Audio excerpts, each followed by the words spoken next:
নমস্কার বন্ধুরা, মেঘার সাথে বাঙালিয়ানার আরও একটি নতুন পর্বে আপনাদের সবাইকে স্বাগত। আশা করি আপনারা সবাই খুব ভালো আছেন এবং সুস্থ আছেন। আমরাও সকলে খুব ভালো আছি।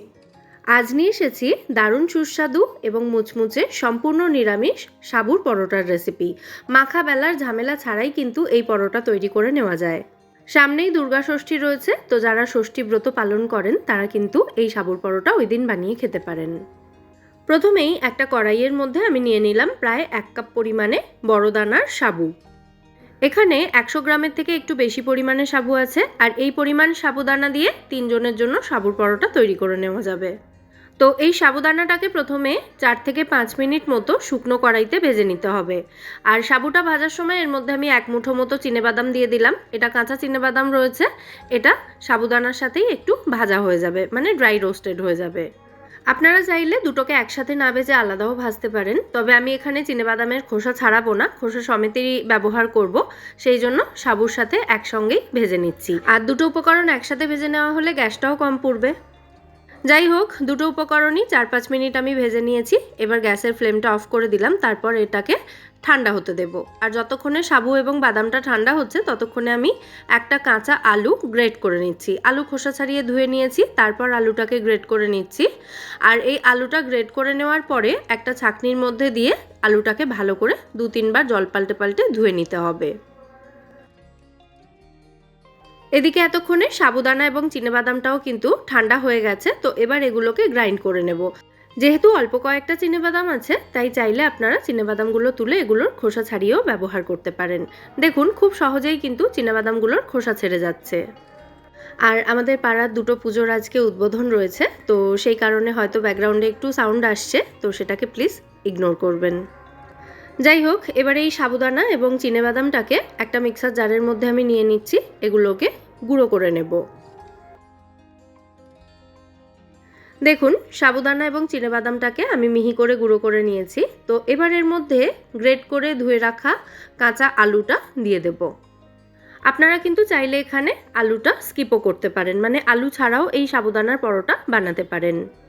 তো গ্রেট করে রাখা আলুটা দেওয়ার পর সাবুদানার সাথে এটাকে খুব ভালো করে আমি ব্লেন্ড করে নিয়েছি, একদম মিহি করে। আর এটা ব্লেন্ড করার সময় 1/2 কাপ মতো জল মিশিয়েছি এর মধ্যে। সাবু যেহেতু খুব তাড়াতাড়ি জল অ্যাবজর্ব করে ফুলে যায়, তাই এটা বাটার সময়ই দেখবেন জলটা কিন্তু খুব তাড়াতাড়ি টেনে নিচ্ছে, এবং তাতে জল একটু বেশি প্রয়োজন হলে বেশি দিতেই পারেন, কোনো অসুবিধা নেই। তো আমি মিক্সার জারটার মধ্যে আরও 1 কাপ মতো জল দিয়ে সেই জলটা এখানে অ্যাড করলাম। তারপর এর মধ্যে দিয়ে দিচ্ছি মিহি করে কেটে রাখা ধনেপাতা, কাঁচা লঙ্কা এবং গ্রেট করা আদা। আর এর সাথেই দিয়ে দেব স্বাদ অনুযায়ী নুন, একটু গোলমরিচ গুঁড়োও অ্যাড করতে পারেন। 1 চা চামচ মতো পাতিলেবুর রস দিলাম, আর দিয়ে দেব 1 চা চামচ মতো রেড চিলি ফ্লেক্স। ঝালটা অবশ্যই যে যার স্বাদ অনুযায়ী দেবেন। তো এরপর সমস্ত উপকরণ একসাথে খুব ভালো করে মিশিয়ে নেব। আমি কিন্তু এর আগে গোটা গোটা সাবুদানা দিয়ে, মানে সাবুদানা গ্রেট না করে শুধুমাত্র ভিজিয়ে সেটা দিয়েও পরোটা তৈরি করে দেখিয়েছি। তো চাইলে সেই রেসিপিটাও আপনারা ট্রাই করতেই পারেন। রেসিপিটার লিঙ্ক আমি ডেসক্রিপশন বক্স আর ফার্স্ট কমেন্টে অ্যাড করে দেব। তো এদিকে সমস্ত উপকরণ একসাথে খুব ভালো করে মিশিয়ে একটা ঘন ব্যাটার আমি তৈরি করে নিয়েছি। এবার এটা দিয়ে আমরা পরোটাগুলো তৈরি করব। তো পরোটাগুলো তৈরি করার জন্য একটা তাওয়া খুব ভালো করে গরম করে তার মধ্যে 1/2 টিস্পুন মতো ঘি দিয়ে দিলাম। আপনারা সাদা তেলও ব্যবহার করতে পারেন।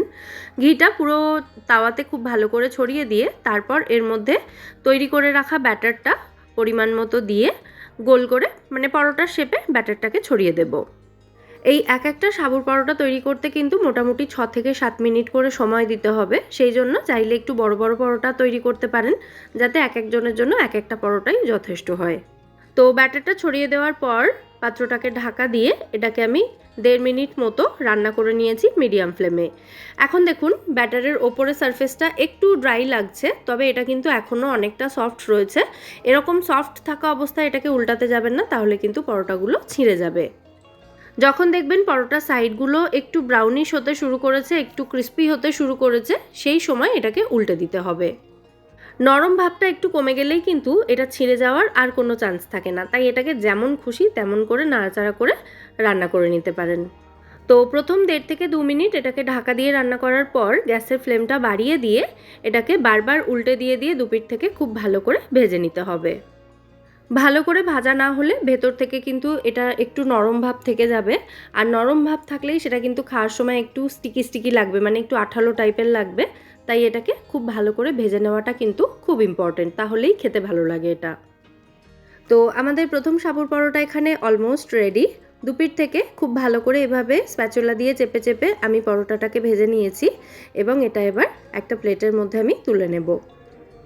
পরোটাটা কিন্তু দুপিঠ থেকে খুব সুন্দর মুচমুচে করে ভাজা হয়েছে। তো এবার এটাকে আমি তুলে নিচ্ছি। আর এই সাবুর পরোটার সাথে অন্য কোনো সাইড ডিশ না হলেও চলে, একটু গ্রিন চাটনি রাখতে পারেন, আর সাথে যদি একটু রায়তা থাকে তাহলে তো কোনো কথাই হবে না।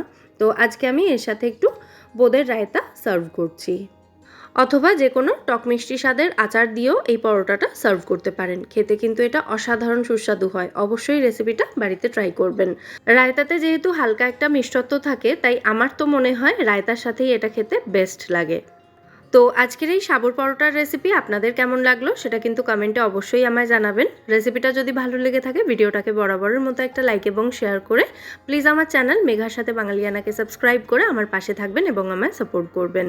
তাহলে আজকের মতো এখানেই বিদায় নিচ্ছি। সবাই সুস্থ থাকবেন, ভালো থাকবেন এবং সবাইকে খুব ভালো রাখবেন। নমস্কার। আর সকলকে শারদীয়ার অনেক অনেক শুভেচ্ছা। ছোটদেরকে অনেক ভালোবাসা এবং বড়রা আমার প্রণাম গ্রহণ করবেন। সকলের পুজো খুব ভালো কাটুক।